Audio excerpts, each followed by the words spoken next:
Mong này có mấy bên cái bang medwa na ring plapla khap yung chere new frame thưa kana bun sang da krap ke mong krap le zon yung doi ke bang da boleh medwa kat lai ne le kan renew pup bing pul ja pra mo ani char bun kumprong tun ba ani lon char hanu zon hin pa tun nyum dah kat lai yet le hang klai ke kal klai pian nam nui le tong nyum tum bing pul ja pra nhập ni mò mèo po kwar tây nguyên như giàu năm tỉnh tây nguyên nó lại nở pup trong say bên cấp volum nuôi mang nón volum nuôi chỉ rái đế có tiếng lùm tam nuôi ha như tùm lấy rọi ruồi cặp rọi lại nuôi lần trà Việt Nam cật lại đi tiệt lại sĩ bị bong lấy trong lại sĩ nè hắn này đừng nhiều kén xóa nhà tạm nhiều những bạ xóa nhà tạm lại pre mỏ rim tôi một cật lại lần lát lại sĩ nè lại bị bong đi tiệt do cất lại tạo buộc cất lại này mình vá dọn nó mình dọn này lại nhiều lùm đấy buộc cái liền xăm lại này lại rằng buộc tung lùng của pi bằng pro của nhiều ngã do nó hay này lại nhiều màu hộp khấn dọn bè hộp khấn lại trình tập bù màu bù lên tiết lộ con đồng nhu hàng một buồn cùng đôi một lên thông tin báo chí phun lên báo chí vào nhau bằng một ô do nó là nhiều làm gớnh bật đà kỳ ta mực cật lại hình đấy bị ít lăng cật là làm ta ta mình mua mạng tôi hằng nhầm ta lại mới xem lăng lên trong mình chúng ta về các buồn sang ta nó như một này cái chuyện này lại có mày cầm đa lên đúng hàng lại rõ rì còn lại tüm mày bố lại tüm tụi nó mày thâu rồi trở lại nhiều dòng bút cái mà bạ thôi này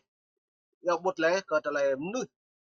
buồn sang dọn dòng thư các buồn sang tá là tüm bình mạo công chức như nước lau đi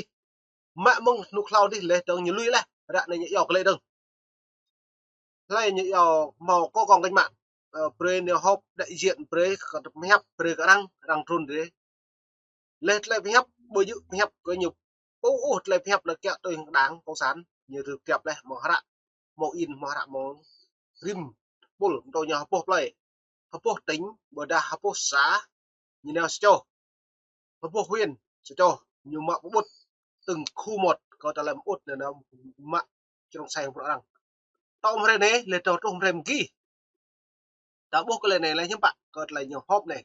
nhưng bạn có là nhiều đà này dọn nhiều tệ nó mày càng rắc lại dọn lại nhiều giàu cái mà nó rồi trong đi lại tôi này là mà thằng này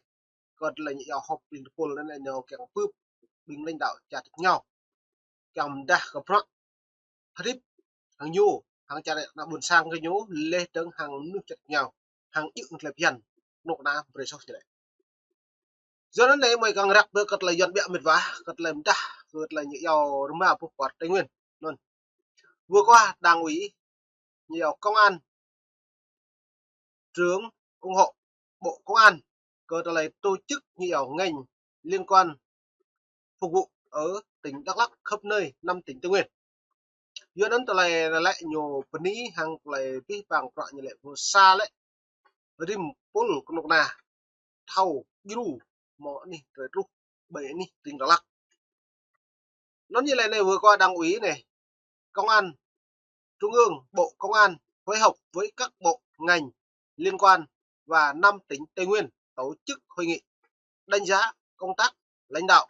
chỉ đạo điều hành và tổ chức thực hiện chủ trương đường lối của Đảng, chính sách pháp luật của nhà nước liên quan đến địa bàn Tây Nguyên. Đại tướng Tô Lâm, Ủy viên Bộ Chính trị, Bí thư Đảng, Ủy Đảng trưởng Công an, Bộ trưởng Công an chủ trì hội nghị. Dự hội nghị có đồng chí Trương Thị Mai, Ủy viên Bộ Chính trị, Điều trưởng Thường trực Bộ trưởng Nguyễn Đức Thuy, Lê Minh Hưng, Bí thư Trung ương Đảng, Chính Văn phòng Trung ương Đảng. Do nó này lại nhận dầu tí tập bồn màu mea bồn đi Tây Nguyên. Rồi ta lại nhú trong say cập rạ. Kèng quý chấp và lẽ là nạ buồn sang kèng thâu lại khắp cái nhú. Lê trưng nục nạc đang sẵn về lắm bù màu cát phun lên hàng gọp ô. Do nó này nhưng ta khất này mình vào cầm mày rắc được cái đã buộc khất này. Như do đại diện lãnh đạo của các bạn bộ ngành trung ương và tỉnh ủy, ủy ban nhân dân 5 tỉnh Tây Nguyên gồm Bộ Quốc phòng, Bộ Ngoại giao, Bộ Kế hoạch và Bộ Đầu tư, Bộ Lao động, Thương binh và Xã hội, Bộ Thông tin và Truyền thông, Bộ Tài nguyên và Môi trường, Ủy ban Bộ Nông nghiệp như dòng bột pi bên này. Vừa khất lại như dòng bột trầm đi vừa khất như bột ma bột này. Lao đi thâu lúc này dọn này lại mệt bột như thầm nước bắc như bột đúng chứ. Cân kề với đảng, cân kề với chính sách, cân kề với như dấu đảng đường lối của Hồ Chí Minh nhiều. Xong ra đây không bạn, cái nhu như màu ruộng được ra. Vừa ta như mạ cất lên này á, như mạ dạo bia đỡ đạn. Đó trở lại luật quốc tế. Vừa cái trở lại bia đỡ đạn là lại nhốt thâu. Cơ trở lại này lại, rằng cái nhầm hẹp là nhốt đỡ đạn. Cho nư thằng dọn như phụ, như một lời điều. Buộc như mạ riêng tự phụ dọn nuôi. Mang nấn để và ná đó, dưới rái, có hố tiếng, cắt, sắc độc. Như vậy, nhập bột ya, nhập trạc cất lại rõ về. Đà như lùi bọ trưng bọ thôn lẽ, lùi bọ cái đường sang của một bọ ngã đó. Sama mong này, yau bre pre sum ao, bre praktik teh, leh trong pre trong cái nào, yua, leh nó phải học bre, càng cái nhu, nếu phải học lại cái nòng hara cái nhu bre, học bây giờ tôi nằm như dạng bằng ngạo, học tôi công an trong nội bộ đảng cái nhu, bre mư, nghèo nghèo, trong sai không biết bre mực cái này. Doนั้นเป็นว่าถ้าบุตรเลยในกละเป็นมะกับพี่ปังพระนุ่ยจวนรังเท่ากับพระเป็นยังไงนอนnhư lại này năm tỉnh Tây Nguyên Đắk Lắk Đắk Nông Lâm Đồng Gia Lai Kon Tum các đồng chí trong đảng ủy viên đảng công an như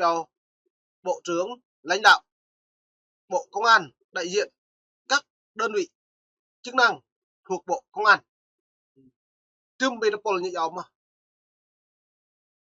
rim the pol bo ebo như lo như the me pol này muru sa Đắk Lắk muru Doa Đắk Nông muru Tlau Lâm Đồng muru Pa Gia Lai muru Ma Kon Tum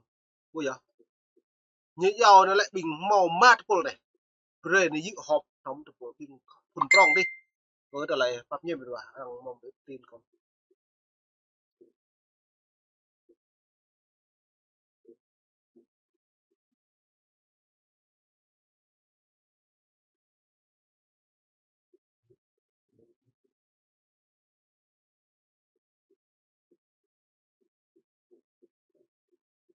màu mà bịt nó lại như hiểm bạ rồi bình này á từng rồi lệ bọn phải hẹp rồi bình nhô là hẹp ra một pol lại thì mỡ do nó nhiều mạ bình mạ pol này khả năng buồn sang ta lại merusak Đắk Lắk nó lại muru Doa Lâm Đồng ấy bố lại muru Tlau Gia Lai muru Pa Kon Tum như Đắk Lắk này Đắk Nông Chúa Láo Pa Remang Kon Tum này mà có tình đấy nhỉ tại hội nghị các đại diện dự hội nghị đã tập trung đánh giá kết quả đạt được trong tổ chức thực hiện chủ trương đường lối của Đảng, Nhà nước, chính sách, pháp luật và nhà nước liên quan đến địa bàn Tây Nguyên, đánh giá vụ việc mất an ninh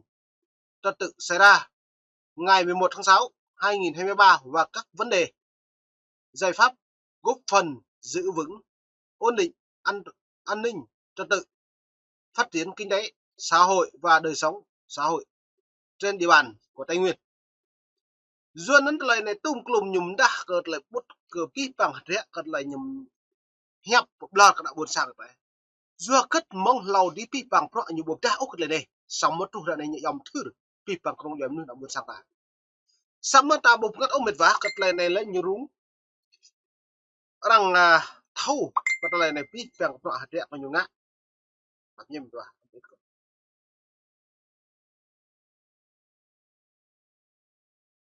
Pi bằng rẽ có nhiều ngã lên tưởng đã cợt lại nó như vậy đạo buồn sang ta phải hẹp rồi đại diện được nhiều đứa. Duyên đến thâu hội nghị cũng đã thống nhất khẳng định Tây Nguyên là địa bàn chiến lược về quốc phòng an ninh luôn tiềm ẩn nhiều tấn tạo bộ cất này này bạn tạo bộ cất này biết bằng rõ là như lệ an ninh lệ lum nu got lại ta hàng lại mau hàng lại từng hàng ta du nhiều chiến lược lê tướng như lệ này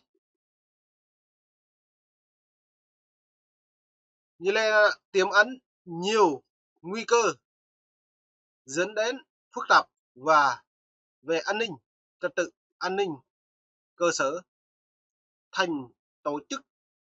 đặc biệt quan trọng và bảo đảm an ninh quốc gia. Lần trở lại này pi bằng pro nhiều lệ bang lần tràn Việt Nam chiến thắng trong Pháp trong Mỹ bỏ mò po lấy xâm lược xâm lăng xâm mơ rạ này bạ chính người dân bản địa Tây Nguyên nổi lên vừa ta bù đùi trưng ô bù đùi tiếp ha ô hàng lại nhố hàng lại quy bóng hàng lại sự nét lại đi lần lạ pi kéo tàu dễ lên trong nông doanh pi nhà luôn đã đợi chặt đi đợi chặt này để lùm ta lại để làm cứ một lại tiếp cả nó niệm mùng này lại cũng đương đấy hàng lại chẳng một lại ngày xong lại này lại rằng mùng này rằng trun mà pro hàng thế nhủ lên từ những dòng màu mèo potopol còn một đặc này lời này rồi lại từng phải hẹp đi hàng đã buồn sang ta xong đã bong mà hẹp bị lệ ra bầu lẳng rằng lẳng một lời làm a thông tin báo chí lên trong lời rút video rằng bù này rằng nếu nó càng pin thì nhô về nhố công khai minh bạch cái thông tin nó đuôi nó lại bù lên có lệ một sa đắc lắc một đua đắc nông một láo lâm đồng một pa gia lai một mè cắt tôm nhiều năm tỉnh Tây Nguyên giờ đây phục lại như vậy nên mùa này có bắp nhẹ pipang in buôn sang khắp in chơi new free hàng lại pin nít mùa này mới tay chôm mồm nít mông mềm đung lú lâu đứng lại lê hàng lại rung răng bình dần này lại dọn đang trùn nữa mà hàng đi chặt được người taวันนี้ตะบันนี่ฉบับไป